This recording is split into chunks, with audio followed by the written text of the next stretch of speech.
So now it's working. Hello, GeoFocus. I hope you're enjoying the conference. So my talk today will be about containers in Java and the things that we should know and the things that we should avoid before putting a Java application inside a container and throw it into production.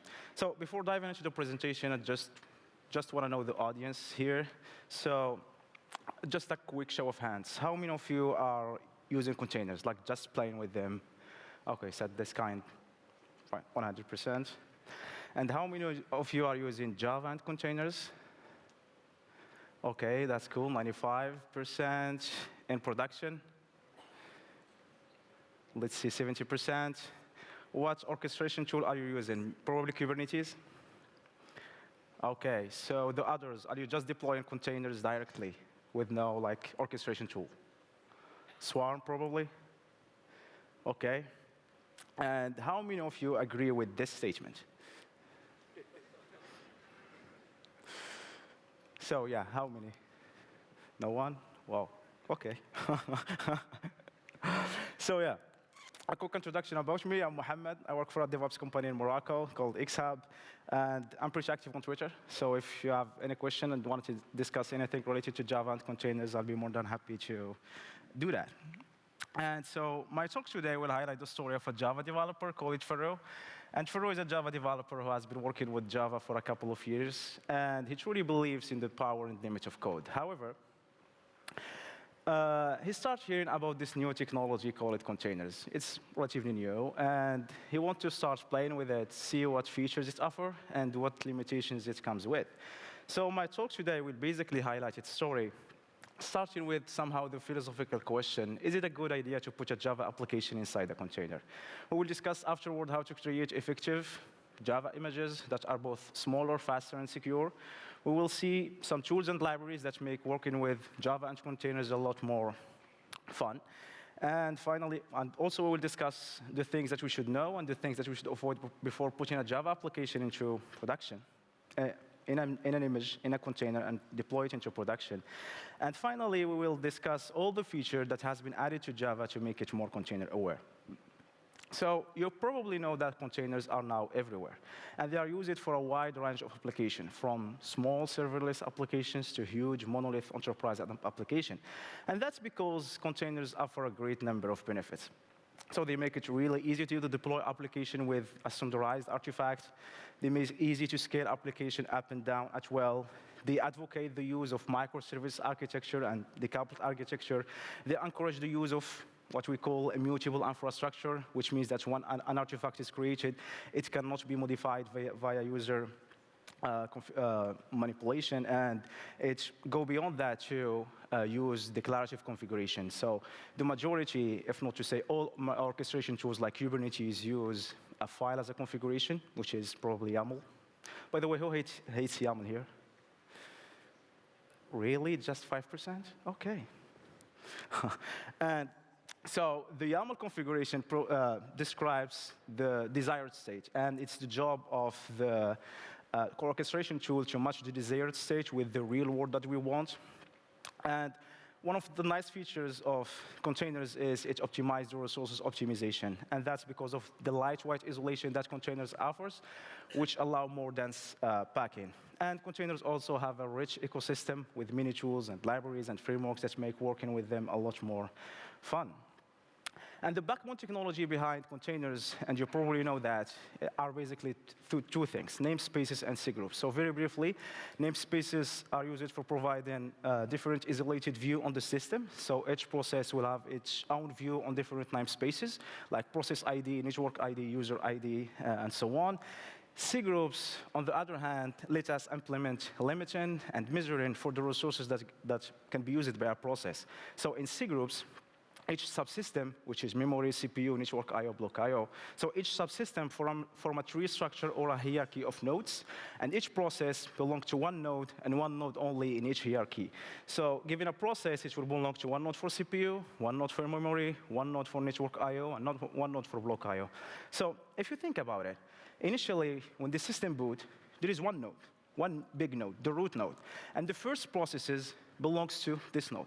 So for the 5% that are not using containers yet, you are if your production system is based on Linux, you're just using one big container with no limitation and no constraint. So with that, Farouz seems like to be convinced to use containers.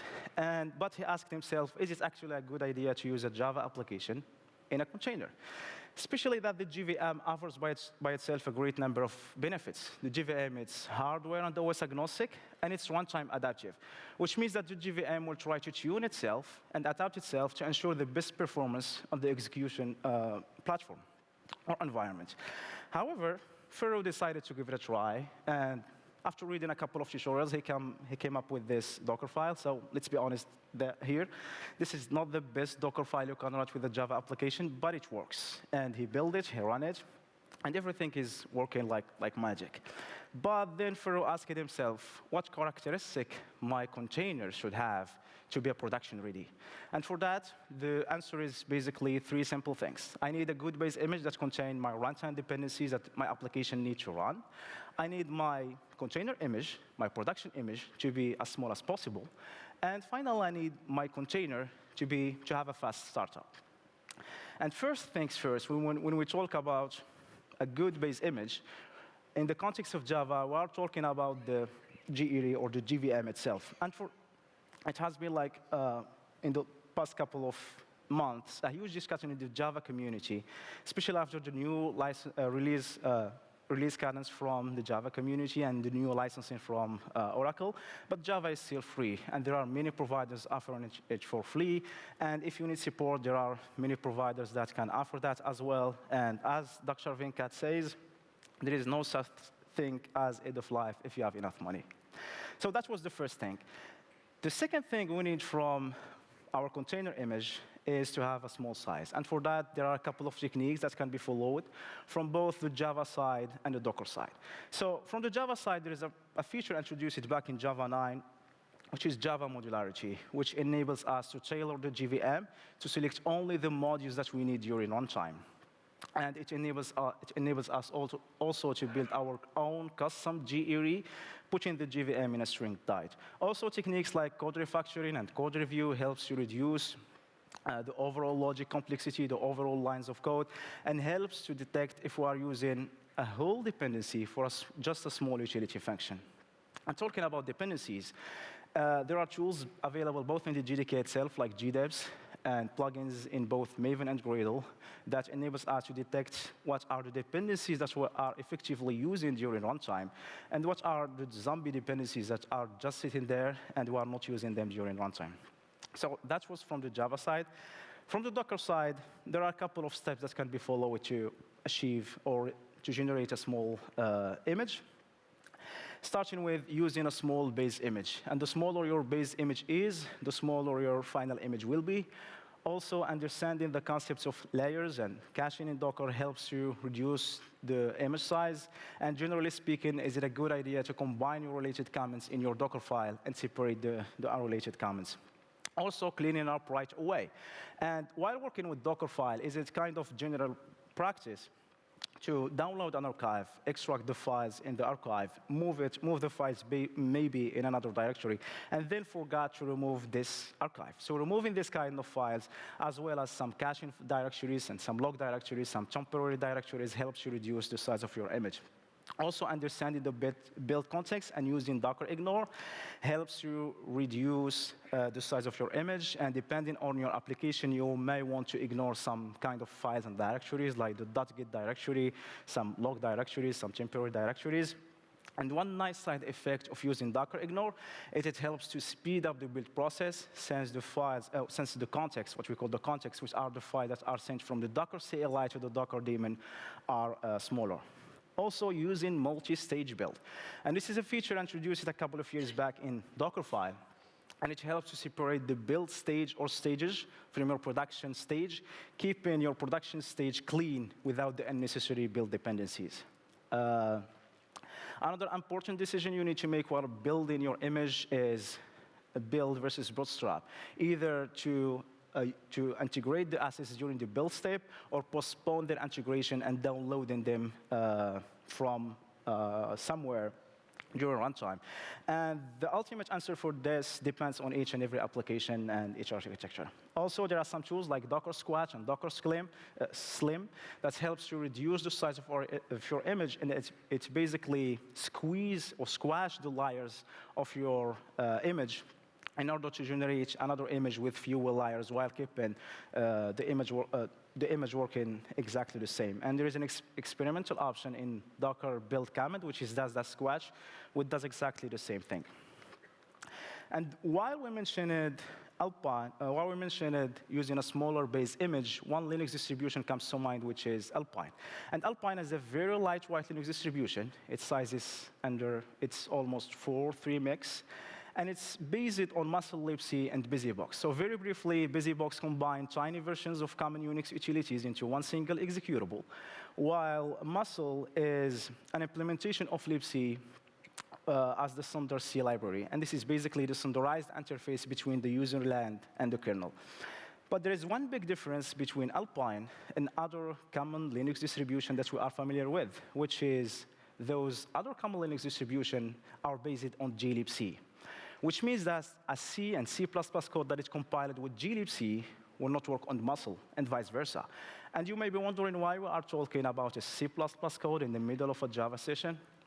And that's because we, as Java developer, are using an application or a software that has a lot of C++ code to perform a lot of its work, and that's the JVM itself. So in order to ensure a transparent run of the JVM, there are some code modifications that needs to be made on the JVM. And luckily, such project exists, and it's called Project Portola. And it's available as early access in Java 14 and 15, and you can start playing with it and generate and give feedback to the Java community and the OpenJDK guys. And you will find on the internet many images that are based on Alpine.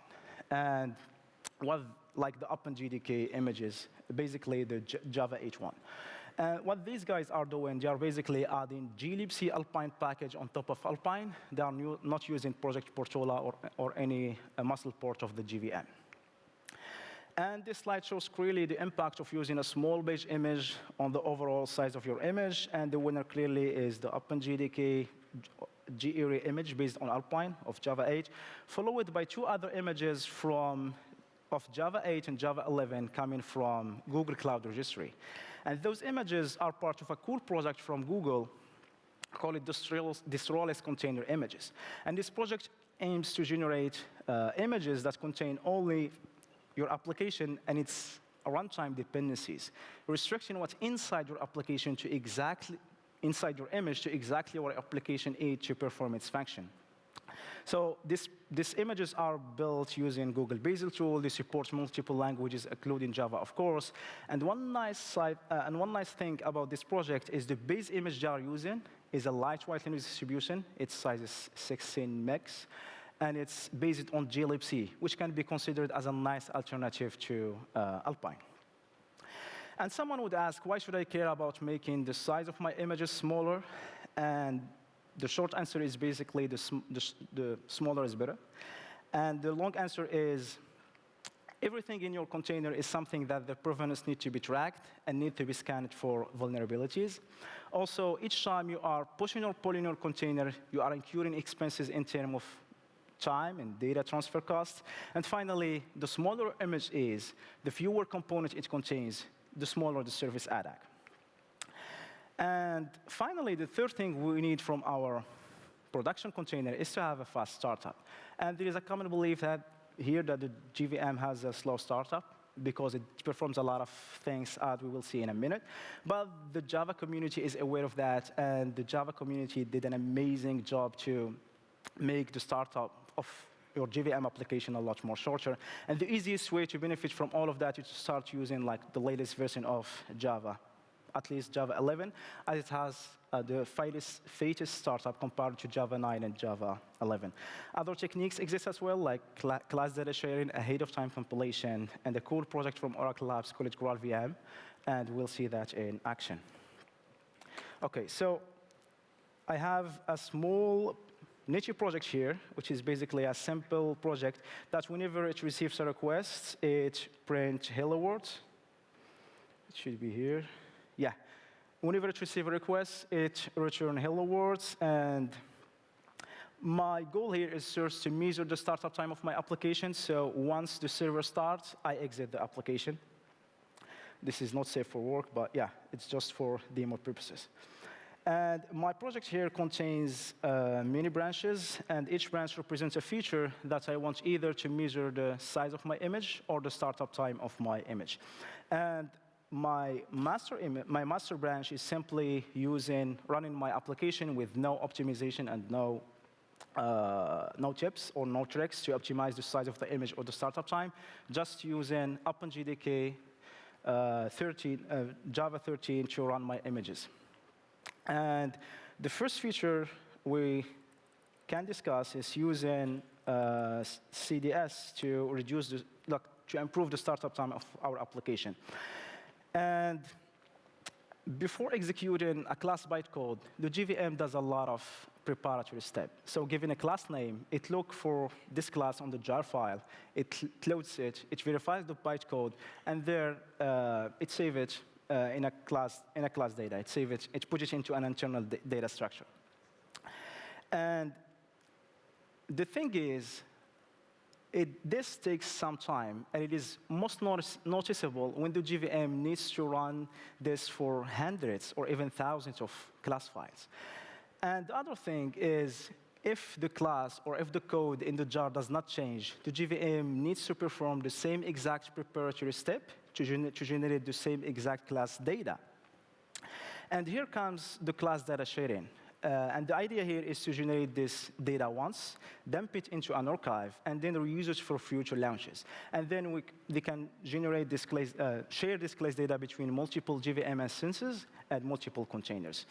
So I'm showing here two versions. For the Java 13, the Java guys make it a lot more easier to generate the class data archive. And basically, we need just to specify this option, archive classes at exit, and where we want to specify this class data. This archive, and then I'm using multi-stage build, and in my production image, I'm simply mentioning to the JVM, enabling the sharing option, and then specifying where this archive is. So if you are using, before Java 13, things were a little bit harder, and first we need to generate a list of application classes, and once this list is generated, we can generate it from this list, the archive, and then reuse it in my production image. So that was class data sharing. Another technique we can use to improve the startup time of our application is ahead of time compilation. And ahead of time compilation aims to compile our bytecode ahead of time into native code to improve the so-called warm-up period. So ahead of time is somehow similar to JIT, and JIT basically just-in-time compilation, and the JVM basically collects during runtime some profiling information, and it compiles the most executed code into native code, and this enables the JVM to provide or to generate highly optimized code and improve peak performance. However, the startup does not benefit from this, since the code is not yet compiled, and this is the idea behind ahead of time compilation. So for that, we use the GEUTC command. Available in JDK 9 and newer, I think. And basically, sorry for that. And basically, it has a couple of options that we can compile bytecode ahead of time to native code. So here I'm specifying like the compile commands. I'm giving it like a list of methods that I want them to compile ahead of time, and the files looks somehow like this. It contains a prefix, which contains two fields, either compile only or exclude. Compile only to compile the method, and exclude to exclude the method, and it should be at this format. And then once we generate this native binary, and then we specify to the JVM where to find this native binary, and when it needs during startup to load this method or the bytecode, if it found it onto native binary, it would directly load it instead from loading the bytecode and then compiling it. The last thing optimization we can do to improve the startup time is a cool project from Oracle Labs called GraalVM. How many of you know GraalVM is the hot thing now in the JVM community? Okay, around 10%. OK, so a GraalVM is basically a universal virtual machine of multiple languages, including Java, of course. And what's exciting Java developer for GraalVM is a sub-project called Substrain VM. And the idea here is to compile your application ahead of time and generate a native binary, a self-contained native binary, and our application can run without the need of a GVM. So it has a GVM inside the generated native binary. So here I'm basically using as a base image in my build stage the GraalVM Community Edition 19.3.1, and then I'm installing the native image command line, and then generating from my jar the self-contained native binary. And then in my production image, you can notice that I'm not using any base image. It's starting from scratch, since the binary contains all what my application needs to run, and simply running my application to start. So this improves the startup time of our application and heavily reduce the size of my image. So that was some techniques to improve the startup time. We can discuss also improving the image size. And here I'm showing the Java modularity, and I'm using JLink to build my own custom GRE in the build stage, as you can see here.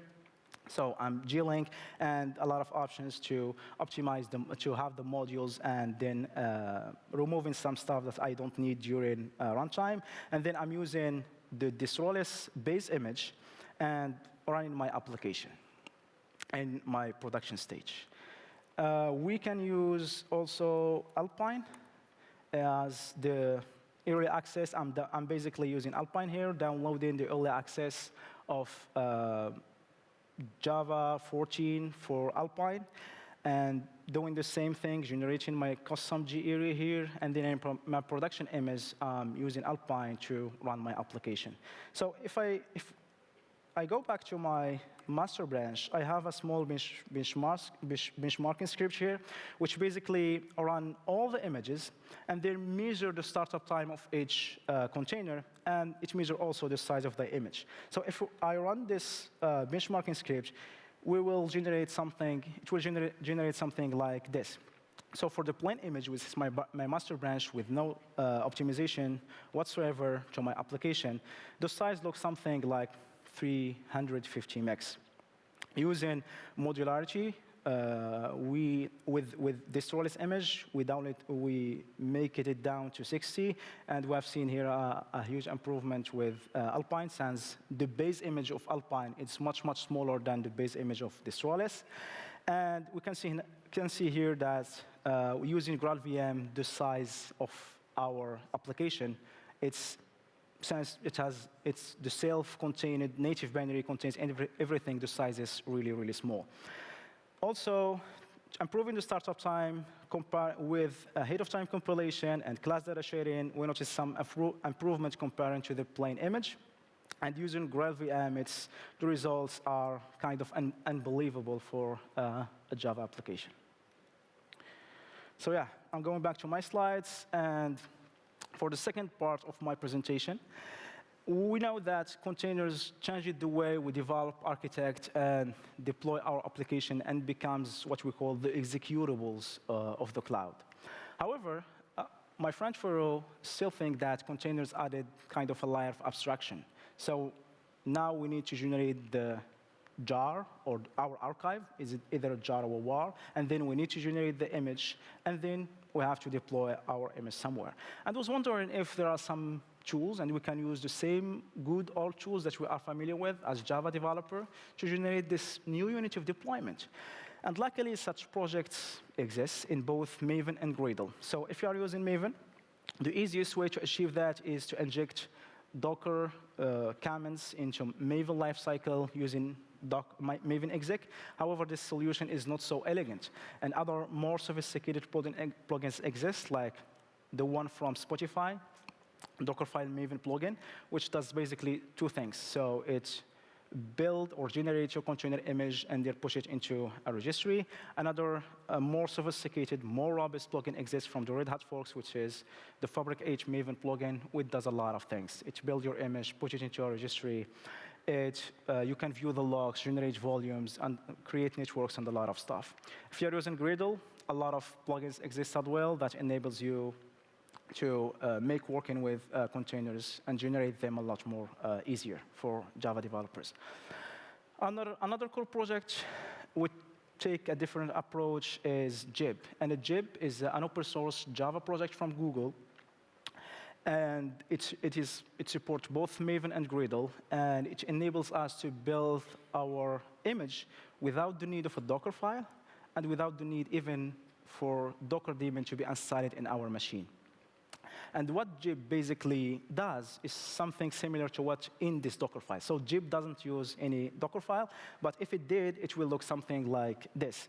So since Jibe integrates with our application, it split the application into multiple layers, putting the layers that are less likely to change on the top, and the layers that are more likely to change on the bottom. And that helps to speed up the build process, since instead of compiling the whole jar or the whole image, we're just compiling one layer, which is basically our classes files. And it helps to ensure reproducibility, since if the code does not change, the generated image will be exactly the same. Another core project, this time is BuildKit, and BuildKit is an open source project under the Moby umbrella, which is Docker, basically.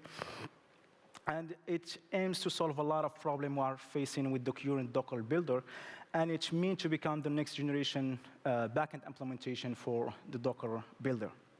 But BuildKit extends the Docker file and aims to solve number one complaint of Java developer while working with containers to build their archive, which is the cache of the Maven repository. So if you ever build a Java application using Maven Verify or something to generate this archive. So once you change one line in the code, the jar change, and then your Docker needs to download the internet each and every time you change the Docker file, right? But BuildKit comes with an elegant solution, so it extends the syntax of the Docker file, and it comes with the mount type, and what interests us here is the cache type mount. And we can basically here make the cache of our Maven repository. So instead of downloading the internet, downloading the all dependencies each and every time we generate our image, we download them once, and then for future builds, it will basically use the cache directory, and we have kind of as we are using our same machine, and we will not notice like we are using Docker. So it improves the speed of building your images, especially if you are using compiled languages as Java. Another important practice while working with containers is tagging or image versioning, and there are a couple of techniques that can be followed to achieve that, and nothing stops you from combining those techniques. And it helps you to keep an eye at any moment of history on how your application behaved and how your container looked. Another important thing is to avoid to use latest, because it comes as stated in the Kubernetes documentation. You can tag your images with latest. Don't get me wrong, but don't use them for deploying your application or in your Docker files or in your Kubernetes configuration files. Why is that? Because of three things. It is not dynamic. It will not be added by default if you don't leave the tag field empty while you are tagging your image or specifying it explicitly. It is not descriptive. So orchestration tools such as Kubernetes and Docker Swarm rely heavily on different versions when they need to making updates or making rollbacks. So specifying use the latest as version of your images you will see some crazy stuff happening in your cluster. And since it's the default value, it makes it really vulnerable to human errors, and it's easily overwritten. Another important topic while working with containers is security, and this needs a session on its own, but my goal here is just to give you some bullet points to keep in mind while working with containers. Starting with knowing what's inside your containers, especially if you are using third-party containers. You need to make sure that those third-party containers are not downloading anything during runtime. You have to scan your images for vulnerabilities. And there are many open source tools and commercial tools that enables you to do that. And you have also to scan your application, the code source, for using some SaaS tools and vulnerability scanning tools to make sure that the code is kind of safe. So image sign-in and Docker content trust helps also to detect unusual or malicious images. And once you enable Docker content trust, so the Docker daemon automatically sign your image using the publisher private key when you want to push the image. And when a later user wants to pull the image, the Docker daemon will automatically verify the image for using the publisher public key for authenticity, integrity, publishing date, and some other cool stuff. Another important principle to add there too is the least privilege principle. And in the context of container, we need to make sure that the processes running inside the container are run with the minimum set of access rights and resources that the application needs to perform its function. And the benefit of this, even if the container got compromised, the attacker sit limited on the damage that it can make to your container. And a couple of steps can be followed to achieve that, like making sure that the processes running inside your container are not running as root. So even if an attacker succeeds to exploit a vulnerability, that does not give him a root access. Also, running your file system, if you don't need a write access, running your file system as read-only. So even if an attacker compromises your container, it's still limited it cannot modify data or save malicious script. And also limiting the resources that can be used by a process helps to avoid some kind of attacks like DOS attacks. And as mentioned previously, using a minimal container OS helps to reduce the service attack. And finally, having some monitoring tools in place helps to detect unusual behavior and trigger alerts. And having some auditing tools helps to detect like some malicious or some malicious modification in your containers or your container images. Another important topic, not related to containers specifically, but in programming and software engineering in general, is testing. And testing helps us to make sure that the code we write works according to specification. However, it is real hard, especially in integration testing, to build this real isolated environment. And containers help it to make this process a lot easier. And one cool JVM project worth mentioning here is test containers. And test containers is a very cool Java library that supports many JVM testing frameworks, and it comes with a lot of cool features. So it provides lightweight throwaway instances of common databases, port randomization, and automatic cleanup during JVM shutdown, and it's really, really easy to work with. So with that, Furo seems optimistic, and he wants to deploy the image or his application into that he was playing with in his local computer and his local machine to a larger server with more power. And let's see that in action. So what I will be using here is the Spring Boot Pit Clinic application. I don't know if you are familiar with it or not, but the Docker file I'll be using looks somehow like this. So basically, I'm just using Java 8 as my base image, and then running my application using Java and using two options. So I show the settings of the JVM whenever it starts, and also tracking the memory, but only as a summary. So let's run actually the application.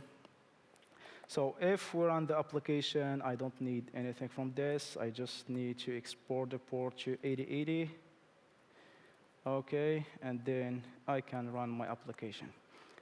OK, so basically here, the JVM says it specified the maximum heap size as 2 gigs. And this is basically because the JVM, sorry for that. So the JVM has what we call the JVM ergonomics, and it enables it to collect some information from the underlying host and specify some direct values if not specified by the user explicitly. So the default value for the maximum heap size, if no options are provided to the JVM, is 1/4 of the available memory. And I'm using Docker for Mac here, and it's basically a virtual machine. And I'm allowing Docker here to use up to almost 8 gigs of memory. So 1/4 of the 8x, it's basically 2 gigs. And the JVM specified directly that it can use up to 2 gigs. So the application started, and it looks basically like this. So it's simple pit clinic application that it's enabled to add an hour, add an hour, and stuff. So nothing fancy about it. So yeah. Once we want to deploy our application, our Java application into production, as I mentioned in the very beginning of my talk, it comes with lightweight isolation, and it enables us to optimize the resources utilization. And it is important to specify or limit the resources that can be used by our container. And for that, we can achieve the same thing with Docker and specifying the memory that can be used to, let's say, 250 megs. And let's give our container a name. So let's Spring Boot microservices 2050, right? So let's run the application. But I don't know if you have noticed it here, because it was a little bit quick. The JVM still thinks it can use up to 2 gigs of memory, even if I specified explicitly that the container cannot use more than 250 megs. And what will happen here, if the demo works, is that the container will fail to start, because the container used much more memory than it's allowed to do, and the Docker or the container daemon basically just kills it. And if we go to check the container, so if we say the Docker inspect and see, it was Spring Boot microservices, yeah, this one. Oh, no. Spring Boot M here. So you can see that it received an out-of-memory kill signal from the container daemon. So the container was using much memory than it's allowed to do, and the container daemon basically just kills it. So we are Java developers, and when we have out-of-memory problems, what we do is we add more memory. So let's add more memory here. And let's make it 500 megs, right? And yeah, let's change the name as well, and let's make it 500. OK. So the JVM still thinks that it can use up to 2 gigs of memory. But how many of you think that the application will start now? OK, a few people. Will not start?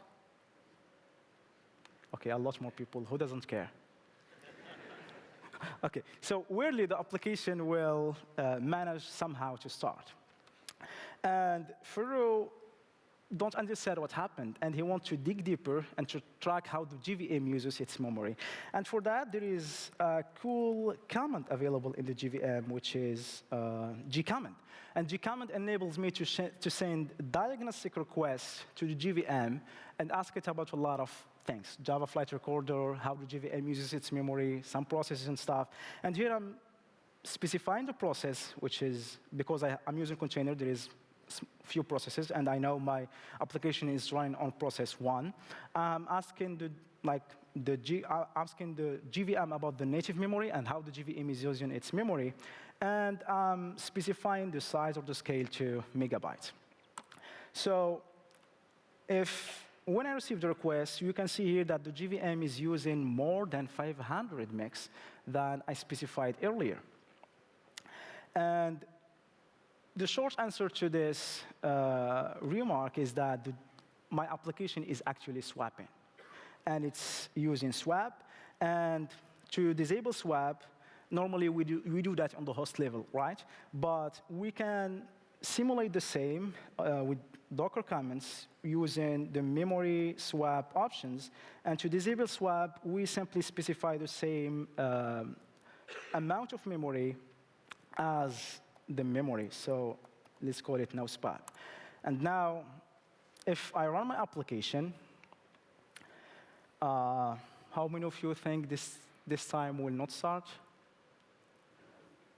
A lot more people, cool. So the JVM failed to start, and because it was using swapping, and it received, again, an out-of-memory kill signal from the container daemon because it was using more memory. So if I go back to my slides, so Furu seems a little bit confused because the application that he was using, it was working perfectly in his local machine, failed badly when he went or he moved it to a big server with more resources.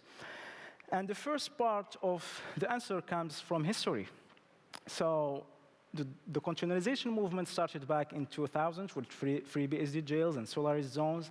And when the backbone technology behind containers, C groups, and namespaces appeared in 2006 and 2008, and when Docker appeared in 2013, the containerization movement exploded in popularity.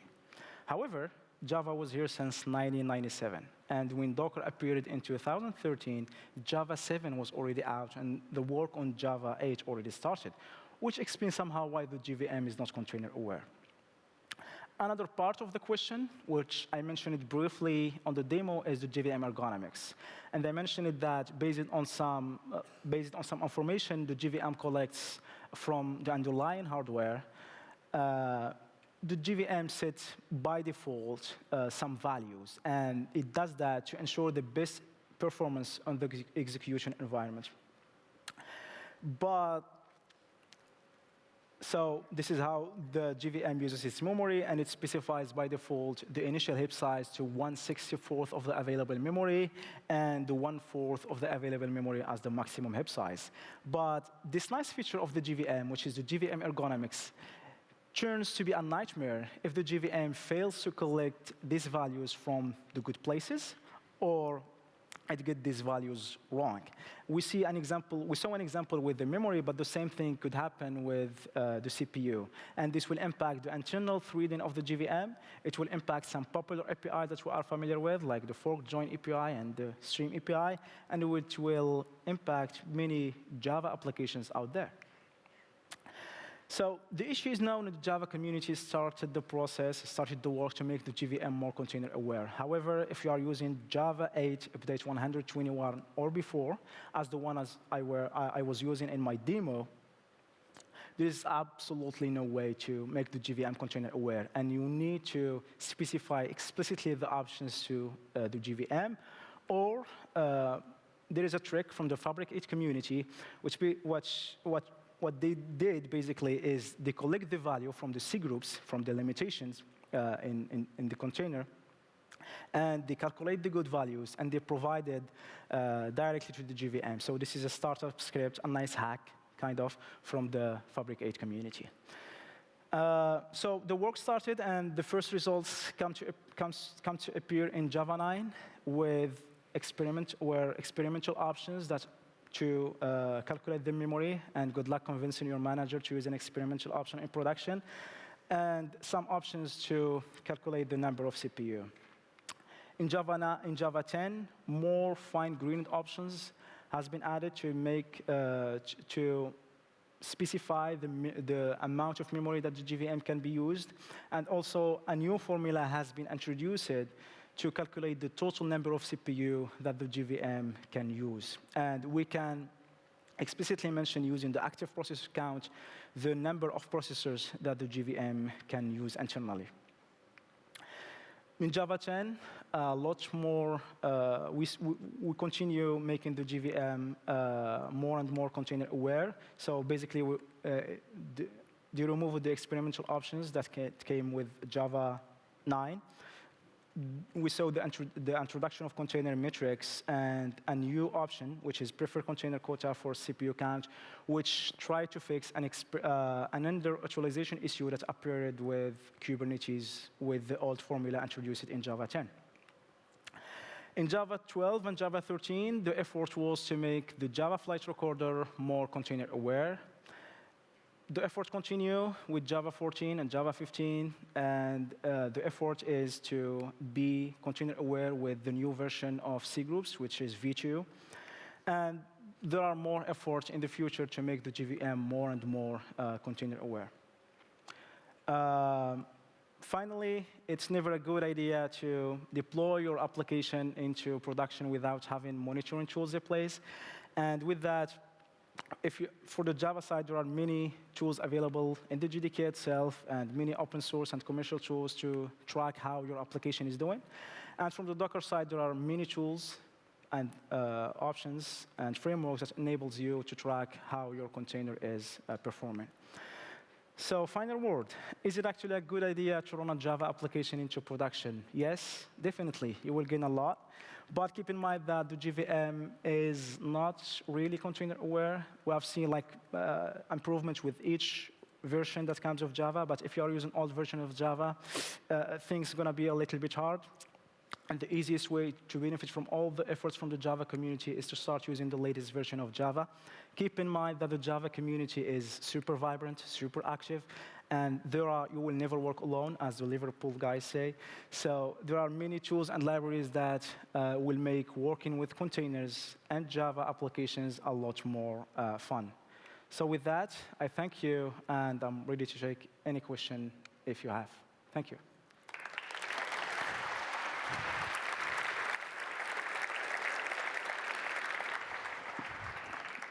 I still have 3 minutes, right? If you have any question. Going once, going twice. Thank you.